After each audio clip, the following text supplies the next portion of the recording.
Good morning, students. Today we are going to see the topic law of demand.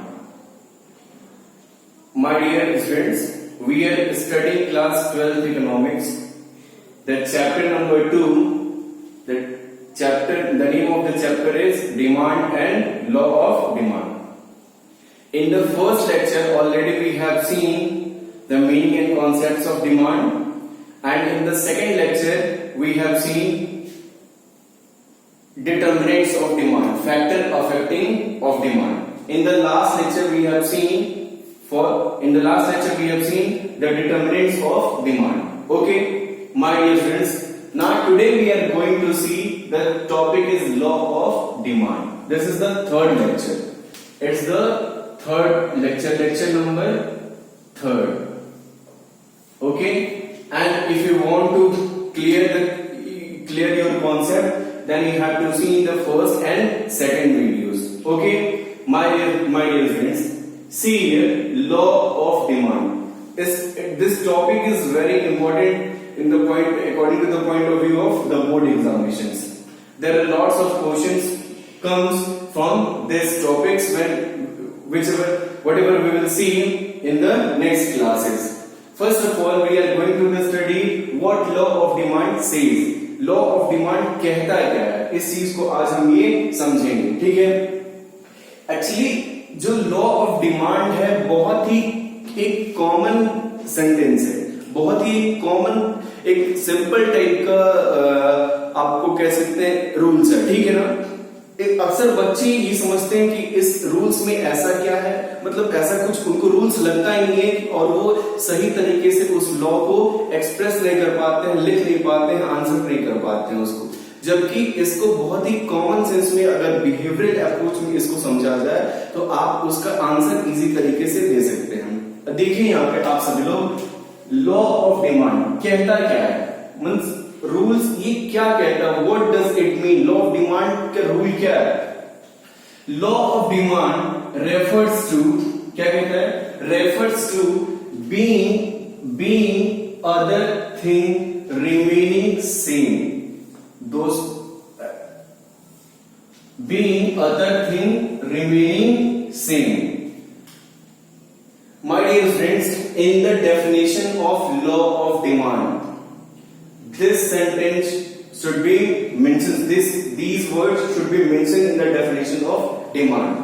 If you are not mentioning, if you are not writing to these lines, then you will not get any marks. So this is the most important keyword for the definition of law of demand. If you will not write being other thing remaining same, या other thing remaining equal, if you will not write, you will not get any marks. Okay, my dear friends. So when you are giving the definition or the concept of law of demand, then you have to mention what demand. See here, law of demand refers to being other thing remaining same. Okay, the quantity demanded of a commodity. The quantity demanded of a commodity increases when its price falls. When its price falls, okay, and decreases when its price rises. Okay, see here, for explanation of these, I have written here what?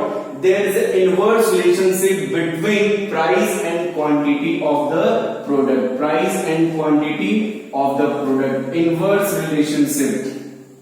You can mention in the definition of law of demand. Getting over? See here. When the price will go high, demand will go down. Okay? When price will start to decrease, demand will start to increase. Okay? So इसको मैं example के through एक आपको समझा। I want to give one example. Okay, suppose जैसे क्या होता है कि अगर आप कोई भी सब्जी लेने जा रहे हो, कोई भी चीज लेने जा रहे हो, सपोज उसकी कॉस्ट 100 रुपीज पर केजी है, 100 रुपीज पर केजी, देन आप क्या करोगे? आप या तो आधा किलो लोगे, हाफ केजी, और 1 पाव या 250 grams you will take. Getting what? And if the price of that commodity, the price of the same commodity is rupees 10 rupees per kg, then definitely your quantity demanded will increase. Definitely your quantity demanded will increase. जो चीज आप half KG ले रहे हो, जो चीज आप 1 पाव ले रहे हो, आप उसको क्या करोगे? अगर तो उसका प्राइस सस्ता है तो डेफिनेटली ये क्वांटिटी बढ़ जाएगी, आप 1 किलो या 10 केजी लेना स्टार्ट कर दोगे। ओके, तो लॉ ऑफ डिमांड कहता क्या है, इसको एक बार हम फिर समझ लेते हैं। क्या कि लॉ ऑफ डिमांड के डेफिनेशन में ये वर्ड्स मेंशन होने ही चाहिए। अगर आप ये मेंशन नहीं करते हैं तो आप एक भी मार्क्स नहीं पाएंगे। ये बात आपके माइंड पे होनी चाहिए, ठीक है। अक्सर बच्चे कंप्लेन करते हैं कि इकोनॉमिक्स में मैंने ये डेफिनेशन लिखा है, इसका डेफिनेशन सही लिखा है, लेकिन उनको वो एक भी मार्क्स नहीं पाने का कंप्लेन करते हैं, चाहे वो बोर्ड एग्जाम हो चाहे वो बोर्ड एग्जामिनेशन हो। तो आपको ये चीज क्लियर होना चाहिए, आपको अपने आंसर में आपको क्या लिखना है क्या नहीं लिखना है। आइए तो आपको एक बार फिर मैं इस चीज को बताता हूं। लॉ ऑफ डिमांड क्या कहता है? रेफर्स टू, या law of demand says being other thing remaining same, the quantity demanded of a commodity increases. जब किसी वस्तु की प्राइस घटती है तो उसकी, जब प्राइस घटती है तो डिमांड बढ़ता है, और प्राइस बढ़ती है तो डिमांड घटता है। ये आपको याद करना, यही क्या है? लॉ ऑफ डिमांड है। This is the rule of law of demand. Getting over? So all this thing you can write in your answer. Please note down very carefully. These all are the as in notes. You can prepare your notes. These all are the keywords. Okay, and you have to mention all these keywords in your definition, in the definition of the law of demand. Getting over? अच्छा, अभी now हम बात कर रहे थे क्या? Law of demand में being other thing remaining same, इसका मतलब क्या होता है? अच्छा, इस डेफिनेशंस को डिटरमाइन करने का, ये डेफिनेशंस किन कैटेगरी में लागू होगा? इसके लिए कुछ क्या है? एजम्पशंस बनाए गए। क्या बनाए गए हैं? एजम्पशंस मींस कुछ कॉन्सेप्ट्स हैं। ये लॉ ऑफ डिमांड कब फॉलो किया जाएगा? When we will follow this rule, when we will follow for the follow of these we have to assume some rules and regulations. जो हम other thing remaining same की जो बात कर रहे थे वो क्या है? आइए अब उसको देखते हैं कि ये कब फॉलो किया जाएगा। तो जब भी आप लॉ ऑफ डिमांड की डेफिनेशन लिखें, या तो लिखें ये पूरा देखें, और अगर आपको एजम्पशंस याद है तो भी साथ में लिखते हैं, ठीक है ना। आइए देखते हैं कि एजम्पशंस क्या है, कैसे ये assumptions in law of demand को अफेक्ट करने का काम करते हैं, ठीक है ना। सबसे पहला, no change in income of the consumer. First point is no change in income, no change in income of the consumer. Okay, अच्छा, ये कैसे अफेक्ट करता है डिमांड को? कल हमने पढ़ा था factor affecting demand in the lecture number 2, income of the consumer. Okay, वहां पे मैंने क्या बताया था? When the consumer will get more income, when the income of the consumer will increase, then he will go to the purchase for the more and more quantity of the product. वो ज्यादा से ज्यादा quantity खरीद के लेके आएगा। तो ये लॉ ऑफ डिमांड किन कैटेगरी में फॉलो किया जाता है? तो इसके लिए पहला एजम्पशन क्या है कि कंज्यूमर के इनकम में कोई भी चेंज नहीं होना चाहिए। This is the first assumption of the law of demand, no change in income of the demand. मतलब ये जो लॉ ऑफ डिमांड है किन कंडीशंस में ही फुलफिल होगा, किस कंडीशन में सेटिस्फाई होगा। अगर ये आप लॉ ऑफ डिमांड की बात करते हो और वहां पे एक कंज्यूमर की इनकम बढ़ा देते हैं तो उस कंडीशंस में वो ये रूल फॉलो नहीं किया जाएगा। क्लियर? तो ये जो अदर थिंग रिमेनिंग सेम की जो बात कर रहे थे वो यही है। वो क्या है? ये सारे कंडीशंस सेम होने चाहिए, इक्वल होने चाहिए, उसमें इन कंडीशंस में कोई भी चेंज नहीं होना चाहिए, तभी ये रूल्स फॉलो किया जाएगा। Second, no change in taste and preferences of the consumer. No change in taste and preferences of the consumer. Okay, my dear friends, the second assumption is the taste and preference of the consumer should not be changed. Okay, means whatever he is getting habits, same habit he should follow. उसको मतलब वही same habit उसको follow करना चाहिए। उसकी habit में, उसके test में, उसके प्रेफरेंस में कोई भी किसी भी प्रकार का कोई चेंज नहीं होना चाहिए। इस कंडीशंस में ये लॉ ऑफ डिमांड फॉलो किया जाएगा।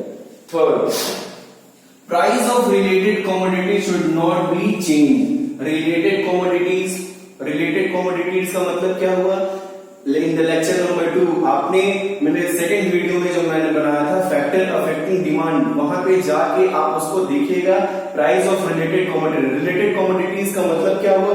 रिलेटेड कमोडिटीज में मैंने दो तरीके की कमोडिटीज को बताया था। क्या? एक बार फिर मैं इस चीज को बता रहा हूं, substitute goods and complementary goods. Substitute goods तो क्या है? Price of related commodities should not be change, मतलब सब्स्टिट्यूट गुड्स और कॉम्प्लीमेंट्री गुड्स में किसी भी गुड्स में के प्राइस में कोई भी चेंज नहीं होना चाहिए। इस कंडीशंस में ये रूल फॉलो किया जाएगा, फुलफिल करेगा अपने कंडीशंस को। Fourth, commodity should be normal, मतलब मैंने आपको बताया था क्या कि नॉर्मल गुड्स की कैटेगरी में ही डिमांड, लॉ ऑफ डिमांड को फुलफिल किया जाएगा। अदर गुड्स की कैटेगरी में ये रूल फॉलो नहीं करेगा, ठीक है ना? The price of related the commodity should be normal, commodity should be normal goods, मतलब जो भी कमोडिटी हम यूज कर रहे हैं या जिसकी भी डिमांड बढ़ेगी या जो भी डिमांड इंक्रीज होगा या जहां पे लॉ ऑफ डिमांड को फॉलो किया जाएगा, वो क्या है? वो किस कंडीशंस में होगा? वो नॉर्मल गुड्स की कैटेगरी में होगा। मैंने 3 कंडीशंस बताए थे गुड के, कौन कौन से? Normal goods, inferior goods and inexpensive necessities goods. Okay, next, size of population should be normal commodity. देखिए, size of population should be in normal size of population should be in normal size. Okay, ऐसा नहीं होना चाहिए बिल्कुल भी कि आप law of demand को चेक कहां कर रहे हो? एक छोटे से, जैसे मान लीजिए गोवा है एंड मुंबई है। अब आप क्या है कि आप गोवा के हिसाब से चेक करना चाहते हो, तो आपको जो पॉपुलेशन की साइज है उसमें भी लॉ ऑफ डिमांड को चेक करना चाहते हो, तो आप जो एक डेफिनेट पॉपुलेशन की साइज है उसी में आप चेक करोगे। ऐसा नहीं कि आप डिमांड वहां देख रहे हो और जो लॉ ऑफ डिमांड का जो रूल है वो कहां मुंबई में आप चेक करोगे, ऐसा बिल्कुल भी नहीं होगा, क्योंकि मुंबई की पॉपुलेशन ज्यादा है, पॉपुलेशन साइज वहां की बहुत ज्यादा है। इसलिए मैं इन सब सारी चीजों को एक्सप्लेन कर रहा हूं। The pattern of income should not be change, the pattern of income should not be change. इसका मतलब क्या है कि द इनकम पैटर्न मतलब फ्लक्चुएट नहीं होना चाहिए, कांस्टेंट लेवल का इनकम कंज्यूमर को अर्न करना चाहिए। इन कंडीशंस में ही ये लॉ ऑफ डिमांड फॉलो किया जाएगा। फिर नो नीड्स सब्स्टिट्यूट गुड्स, ठीक है ना? No new substitute goods, no new substitute goods means किसी भी टाइप का कोई भी सब्स्टिट्यूट गुड्स इश्यू नहीं किया जाना चाहिए। No any need of to issue of new substitute goods, means substitute goods which can be used from one another in the place of one another. Okay, तो उस conditions में किसी भी substitute goods को हम क्या करेंगे? लॉन्च नहीं करेंगे, हम नहीं प्रोड्यूस करेंगे। तो इस तरीके से ये लॉ ऑफ डिमांड हुआ और ये assumptions हुआ। These all are the assumptions and this is the most important point. What in the according to a board pattern in this question will ask so many times what are the assumptions of the law of demand. तो बच्चे अक्सर गलती कर देते हैं assumptions लिखने के time कि assumptions क्या है लॉ ऑफ डिमांड के, assumptions कह लीजिए, कॉन्सेप्ट कह लीजिए, ठीक है? फिर मैं इस चीज को फिर एक बार रिवाइज कर दे रहा हूं। Law of demand this is the lecture number 3। क्या कहता है? refers to being other thing remaining same, the quantity demanded of a commodity increases when its price fall and decreases when its price rises. जब goods की value बढ़ेगी तो demand घट जाएगा, जब गुड्स की प्राइस बढ़ेगी तो डिमांड घट जाएगा, जब प्राइस कम होगी तो डिमांड बढ़ जाएगा। यही लॉ ऑफ डिमांड है। लेकिन किन कंडीशंस में? Being other thing remaining same, ये आपके डेफिनेशन में ये वर्ड मेंशन होना चाहिए, लाइन मेंशन होनी चाहिए। Okay, these all are the assumptions। अच्छा, being other thing remaining same की जब बात करते हैं, जैसे कभी आता है एग्जाम में आप किया जाता है, what does it in the case of law of demand being other thing remaining same, इसका मतलब क्या होता है? तो वो ये being other thing remaining same इसी को एक्सप्लेन करता है कि इन सब सारे कंडीशंस में कोई भी चेंजेस नहीं होना चाहिए, तभी ये रूल फॉलो किया जाएगा। आप इस लॉ ऑफ डेफिनेशन की डेफिनेशन में आप ये भी लिख सकते हैं, ये इंडिकेट करके एरो बना सकते हैं, when price will go rise demand will go start to decrease, price will be start to decrease and the demand will start to increase. So hope you all are getting very well. Okay, सबको समझ में आ रहा होगा lecture number 3 under chapter demand. अब इसके आगे हम देखेंगे individual demand and market demand in the next lecture. Okay, if you have any problem you can comment on video and I will try to remove all these problems. Okay, I will try to sort out your problems. Okay, thank you for today. Thank you class.